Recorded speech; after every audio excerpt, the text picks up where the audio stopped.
This is the Comms Exchange, a podcast by 3090 Marketing. Each episode, we sit down with colleagues, leaders, and changemakers to share stories and lessons from the field of community and economic development. Together, we explore how communications shapes strategy, builds trust, and drives momentum because every project, every partnership, every breakthrough begins the same way, with a conversation. Hello, and welcome to the Comms Exchange. I'm Christiane Brunini. And I'm Rachel Leday. We are here today with Zach Smith.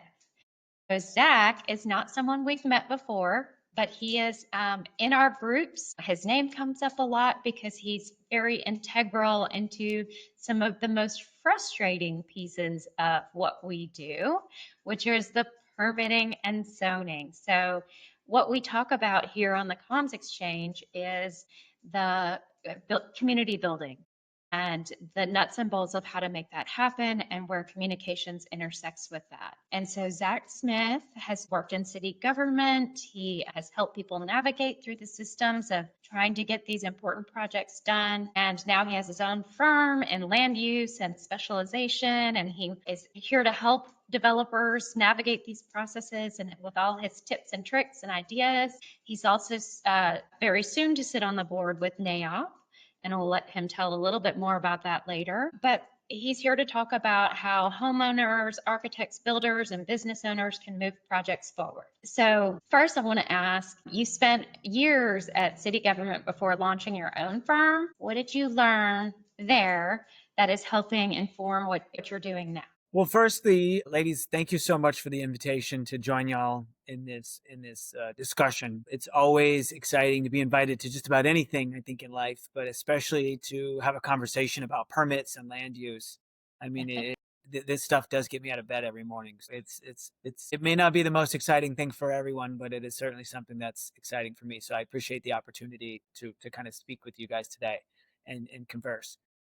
Relative to the question, I tell people this all the time. I think City Hall in New Orleans was the greatest education of my life. You see how so many sausages are made. There's a great pullback on some of the veneers of life when you get to see your city from inside city government. Sometimes it's a very enjoyable visual experience. Sometimes it's a very unpleasant visual experience. But fundamentally, and I've been out of the hall for almost a half decade, having spent 11 and a half years in City Hall, New Orleans, in government specifically, and it is still the best education I've ever had in my life, and they pay me to do it. It's to be able to work with people that just are looking for help and understand essentially how all the gears operate and move. It was a very enjoyable experience, even with all of the headaches that come with what people might anecdotally think about government. But it was the best experience, and it's something that has translated well into the private sector. You had a glimpse into other private practices. I got to talk with architects when we weren't competing with architects. Got to talk to builders, and not that we compete with architects and not that we compete with builders, but you got to see people kind of exposed, and they're showing you the frustrations, and you get to see them in a professional way, but also in a very personal way, and it really synced up well with the narrative that we pushed, which was, how do we get you to that yes? How do we push you forward? And you get to see people. And sometimes I hate to kind of smile when I say this, you get to see people at their worst sometimes because it's their most stressed. And it can be a very fun job when you can get them that success that they might be unable to achieve. And winning for a client, winning for a citizen, winning for anybody I go back to getting out of the bed every day. That is what we do it for. So we are located in New Orleans, you and I, Zach, and there's certainly a stigma about doing business in New Orleans, but that's not just the New Orleans thing. There are many cities around the country that have maybe more red tape than, helping hands out on certain days. And so this conversation really is about any municipality where progress is being hindered because of some reason. We know that people are putting investment dollars into trying to change the landscape. We still have a blight issue in New Orleans. And so even just correcting that, or the correct land use for enhancing affordable housing opportunities, or just any really business that wants to develop something in a city, it can be really challenging. And there's a lot of money and, stress around that. As you said, sometimes people are at their worst because they're just time bound and they feel like their hands are bound as well. If you had to kind of give us a quick response of where your current clients are seeing the root of their problems with getting something across the finish line. Is that policy? Is it politics? Is it the process? What are some of the bottlenecks that you've seen in your recent work that either slow things down or make it harder than it needs to be? To be fair, it tends to be all three of those. It tends to be a combination. I fundamentally believe the biggest impediment really is the policy. And of course, the policy is shaped by the politics. That the policy is not opened up in many cases because of political, not ineptitude in many cases. It's political, people being scared. It's folks not thinking about the long-term growth of their city, not thinking about the long-term change, is thinking about that immediate, who's going to go vote for me in a week or in a month or in a year or the next election.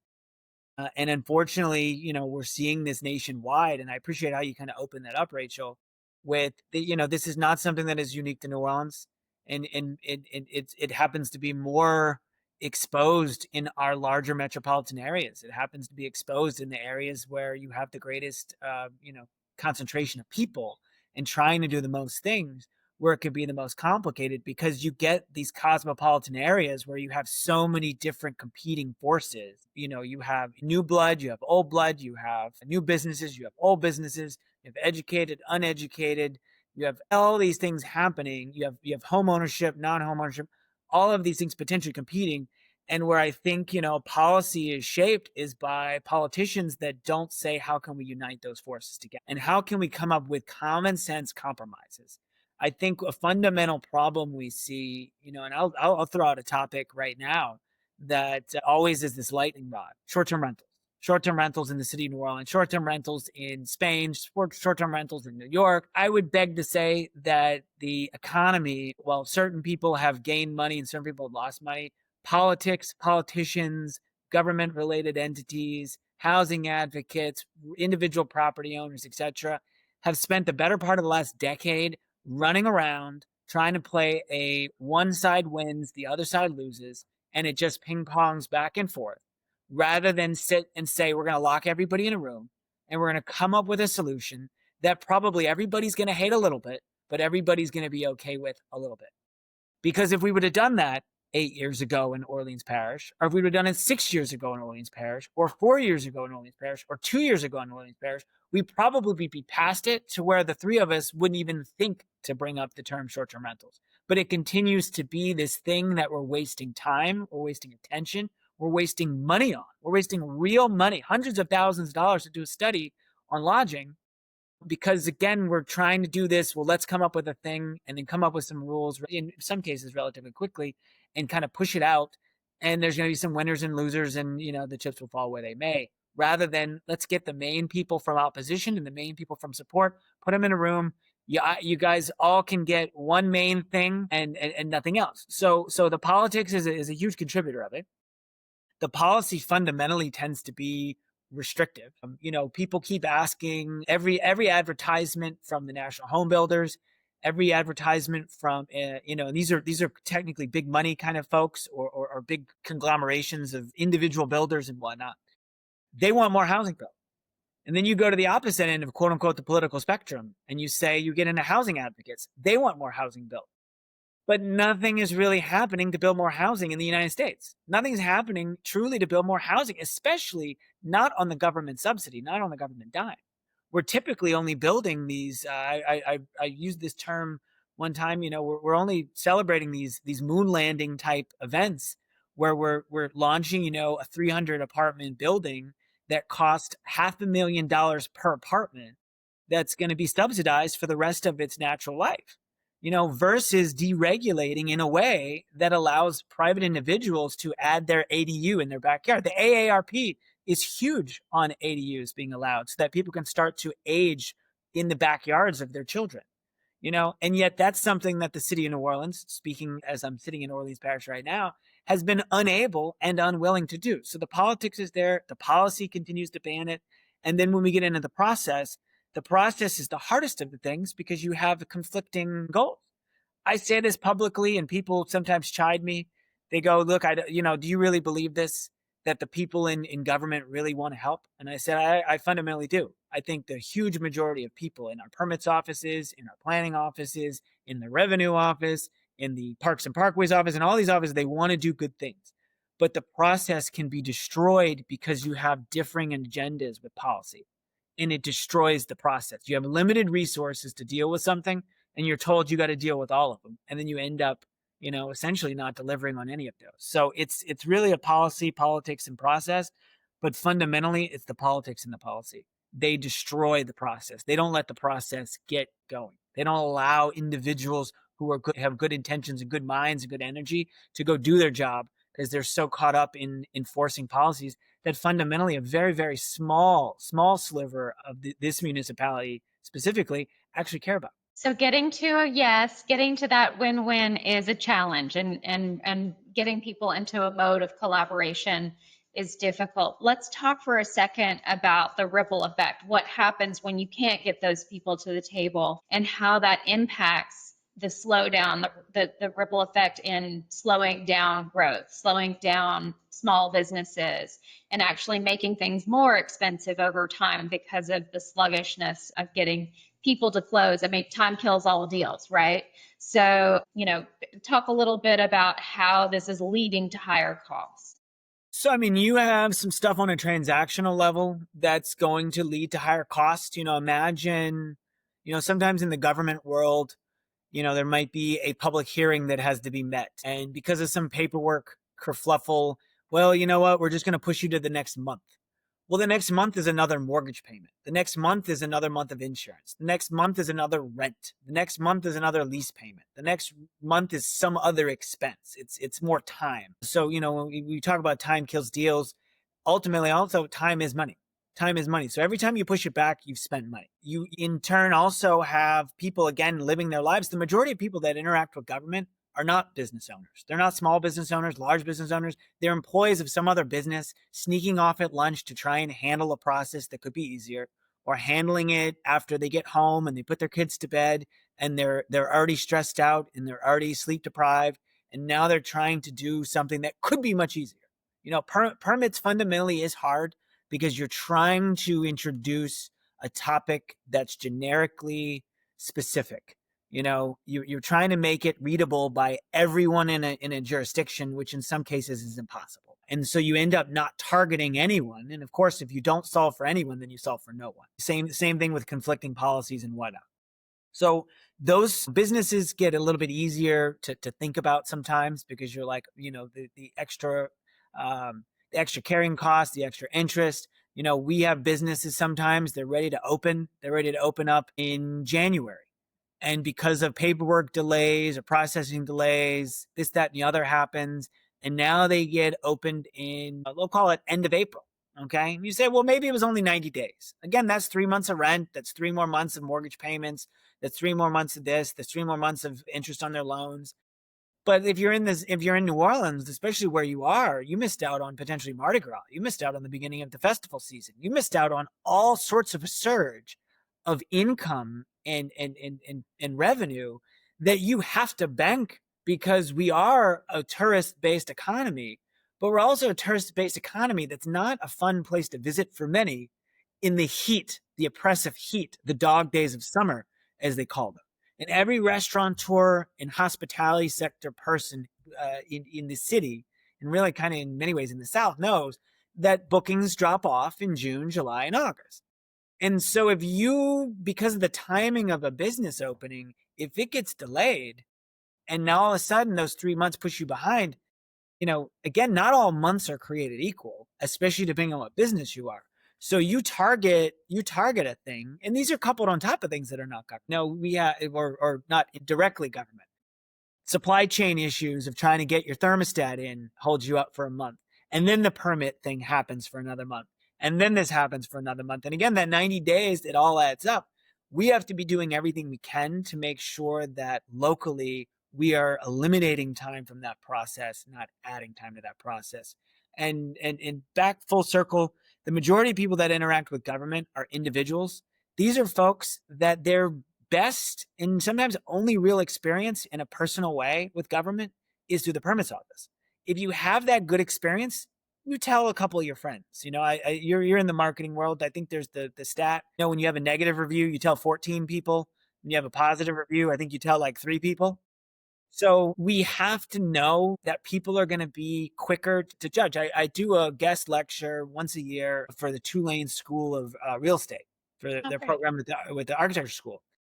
And I mean, it's all 20-year-olds. Ask, anybody ever been in city government in fill in the blank city? And nobody raises their hand. I say, okay, raise your hand if you've heard bad things about government. They all raise their hand.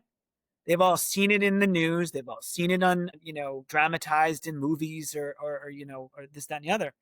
People have that opinion, and it is government's responsibility to undo that one permit, one project at a time. And the only way to do that is to make it easier, simpler, and faster. That and touching on the small business economy and how important it is for that bakery to get opened or that t-shirt shop or whatever it is, because speaking about really our local economy, but in a lot of cities, it's these entrepreneurs and many small businesses that are supporting the ecosystem, not necessarily these heavy players. And 3 months in New Orleans can wreck your performa for the year because you're just not only do you have too many bills to pay, but you're not able to be advantageous about getting those high tourism timelines. Yeah, Rachel, we've seen restaurants fail before they ever open their door.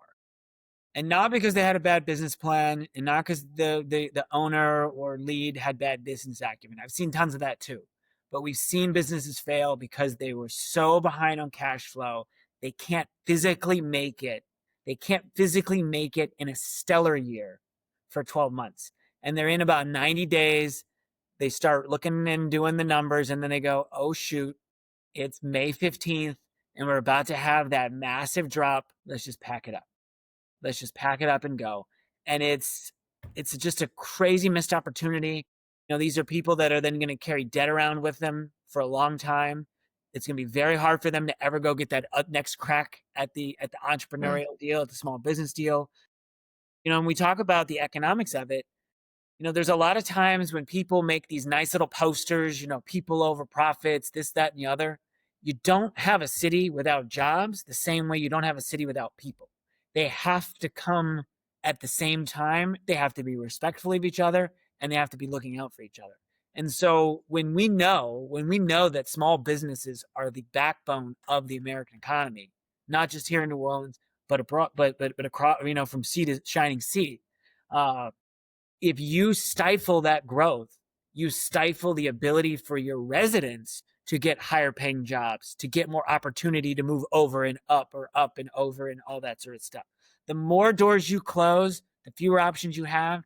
And I mean, it's a result. I hate to ever say it in anything that's going to be seen nationally, but we have a shrinking population in the city of New Orleans. And it is not, I don't believe anybody has a plan on how to solve for that. I have a hypothesis that if we make things ridiculously easy and truly open and embrace the you can build what you want, when you want, how you want, where you want, when you want type thing, and you can open businesses much easier and faster, I think it would be a step in the right direction. Is it enough?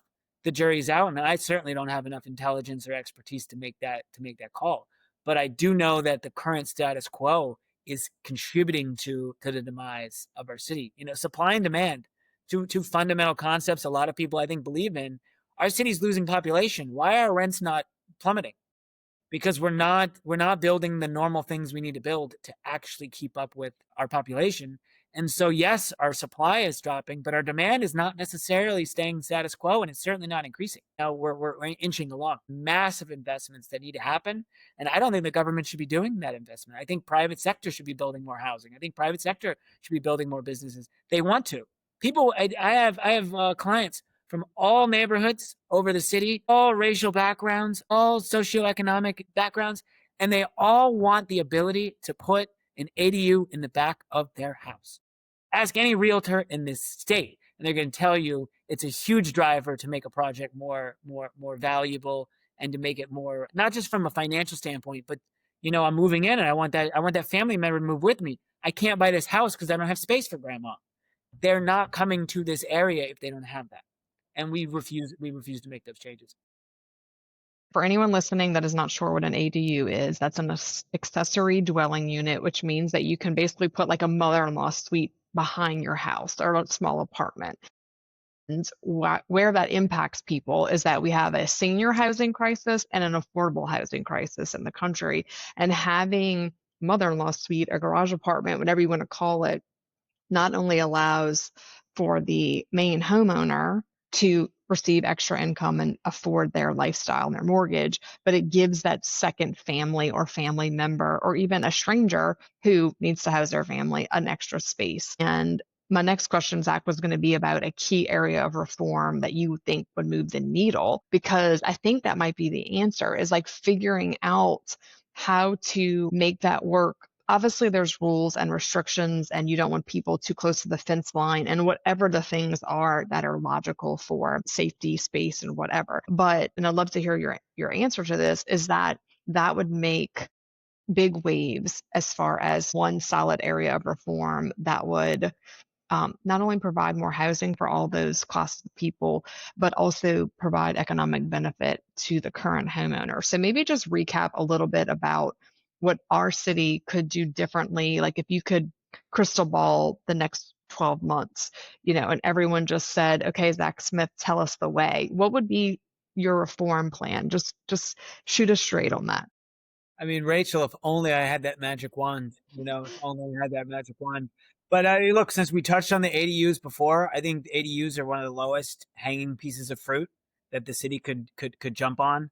Again, there's model legislation that's been passed in other states. There's model legislation from the AARP, again, a very trusted resource on the better and best interest of seniors. And the ability, and you said it perfectly, this is a way for people to get that extra, juice in their income so that they can continue to afford this city, which of course insurance has gone up. Everything's gone up. Power prices have gone up. But what hasn't gone up? People's income in many ways. And this is a way to do that. ADUs typically, have language that come around with them, max 1 story, max 400 square feet. These are relatively small spaces. Max two humans of any size, shape, or whatever, but maximum 2 humans type thing. So you're not sticking 15 people in a 400 square foot kind of rear yard dwelling. But these are great ways to find additional density and essentially create density in an urban environment. And even our most suburban places in the city, tend to have bigger lots where you'd even argue you have a better chance and you have a better need to add that in your backyard. But the ADUs, it would be over the next 12 months, having our city council, who are the land use gods in the city of New Orleans, come to terms with the fact that we keep talking about housing. We keep talking about the affordable term. And we have to come to terms with the fact that state grants and state monies and federal monies, especially now that love it or hate it, a lot of federal money has been just pulled out from under a lot of projects, a lot of states. That money isn't going to be there, whether it should have been removed or not removed. Different podcast, different day. But the realities are these monies are gone. So we can sit around and we can talk and we can cry and we can moan, or we can say, what are we going to finally do to make sure that the private sector, again, who probably should have been building this housing in the first place, can go do that. So over the next 12 months, push forward a massive text amendment to allow for accessory dwelling units in every single neighborhood on every single residential zone piece of property, whether it's single, 2-family, 3-family, 4-family, citywide, per X, Y, and Z specific regulations, and get that done by the end of calendar 2026. It will not be the savior of the city. It will not be the savior of housing. It will be something that'll be moving the city in the right direction. We just had a new mayor elected. A lot of folks, a lot of the pundits have said it's all about, hey, it's who we think can start getting some basic services, some basic wins. We do not need grand slams right now. We need base hits. And ADU legislation is a solid base hit at best, possibly a double, to open up private dollars to go put more housing, more density across the city with zero cost to the taxpayer. So let's imagine that world where we've got these ADUs, right? So now I am able to afford to buy my own home because I have a renter who's helping offset that cost, which means I can take that savings and go open that small coffee shop or that small restaurant that's also going to feed the economy and provide more jobs. Now, in this world, now I can afford to do that. But before I do that, what would be the thing that you would ask me to do? Because that's a slim margin anyway, right? It's really hard to make that work. So I've made it pencil. What would be the thing that I would need to do before I even go and apply for my permit that would help me make the business plan run? So the first thing before you make the business plan is, are you properly zoned? Zoning is everything. The amount, it's not a huge number, but it's a number bigger than zero, and it's a very unfortunate number. We've seen a lot of businesses fail because they went and got a lease on a property that they can't build the business is illegal. And they're truly stuck. They've already taken out money, they've already spent money, they've already committed to a 5-year lease. And they march down to City Hall, and City Hall, I had to have this unpleasant conversation with so many people. And I got to go, I'm sorry to be the first one to tell you, but there's no future here, especially no future soon. And in many cases, it becomes almost an impossibility. It's do a little bit of research. The city of New Orleans, can get a lot of negative publicity sometimes when it comes to various online tools. Every municipality is different, but the city of New Orleans on its property viewer portal and its online CZO is top 3 in the nation when it comes to what you can find at your fingertips in terms of what your property is zoned for. Again, it can get a little bit more complicated than that because you got to read this and then you got to know to go over here and read that. But fundamentally, it's see the basics and shoot an email to the city. Sometimes it may take a little bit longer than you want, but shoot an email to the city confirming. Get that zoning verification. Make sure from a professional, even if it's a bureaucrat who it's no extra dollars for you, no extra cost in that infancy of the business, is blessing that project and making sure that it's viable. I've seen that crush dreams too many times to not start right there with that. And it's interesting. We just recently did a podcast with another gentleman who's focused on AI and the tools that are being created for commercial real estate that are going to help democratize this process and make it even easier for you to figure out that zoning and permitting process through AI. That might also be something that's coming for help soon. I think AI is going to be a great help for people reading complex, conflicting language. I think it's having field days with some of that legal research and finding conflicts in contracts and whatnot. Finding those conflicts in zoning so that it brings it up to your attention. Instead of reading 500 pages, you're reading 5 bullet points and then figuring that out. I think it's going to be a huge help for the masses to better understand very, very complex regulation. So our last question, Zach, will be a little bit future facing. We are excited to hear that you are joining the board of NAIOP, which is heavily focused on commercial real estate, community development, and advocacy. And we know that the joining of the public-private sector, listening, finding common ground, as you said earlier, really kind of is the secret ingredient to moving communities forward and having people in partnership. Looking forward to the next year of NAIOP and your role at Zach Smith Consulting, what gives you optimism about the future and building better cities moving forward? No, I think that is a good kind of future leaning question. Where we roll with that is, it's been a hypothesis of mine since I've gotten out of the public sector into the private sector, that when I speak with realtors, when I speak with architects, when I speak with engineering groups, etc., it's reminding folks that they live in the city too, and that they live in the city and are often stifled in their business, stifled in their growth, stifled in the thing that they are experts in because of regulation that's created by folks that are not them. And not to say that architects should be able to self-regulate. I don't think that's a good idea necessarily. I think there's got to be a quote unquote middle ground. I think there's got to be a compromise. But what the professional community, in many ways, realtors, real estate developers, architects, engineers, land use attorneys, surveyors, etc., have usually done is we're professionals, we're too busy, and we don't advocate for ourselves. We don't participate. We don't go and get involved in short-term rental policy. We don't get involved in ADU policy. We don't get involved in affordable housing policy because it's too out there. And we're all competing with each other because, Realty Group A is directly competing with Realty Group B. And it's the slicing the thing up as the whole pie is shrinking.